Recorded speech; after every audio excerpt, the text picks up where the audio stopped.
Specially বাগানে আজ আমি তোমাদের একদম একটা নতুন গাছের সঙ্গে পরিচয় করাবো।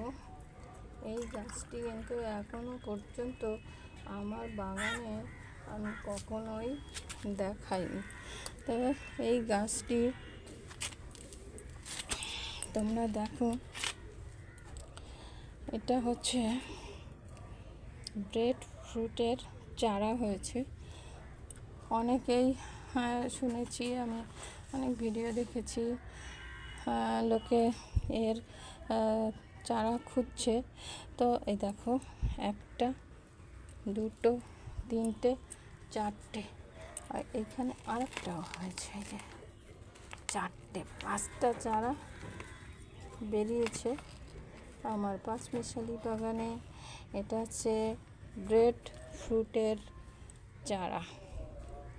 ব্রেড ফ্রুট আমি অনেক আগে দেখিয়েছি তোমাদেরকে, তোমরা নিশ্চয়ই দেখেছো। আর এই যে চারা বসিয়েছিলাম, আমি বলেছিলাম, দেখো 1 2 3 4 5 6খানা চারা বেরিয়েছে। দেখো, যদি কেউ নিতে চাও নিতে পারো। এই চারা মাটিতেই পোঁতা দরকার, কেননা এটা মানে বড় বড় গাছ হবে, তো তার জন্য আমার বাগানে এটা প্রায় বছর খানেক বয়স হয়, তারপরে আর আমি জায়গা দিতে পারি না, ফলে আমার গাছগুলো মারা যায়। তাই আমি চাই এই গাছগুলো, এই যে এখানে দেখতে পাচ্ছ, এই যে এখানে আরেকটাও বেরিয়েছে, তার মানে 7খানা চারা আপাতত এই এক জায়গাতে বেরিয়েছে। দেখো, আমার হাতের দিকে লক্ষ্য করলেই তোমরা বুঝতে পারবে। দেখো,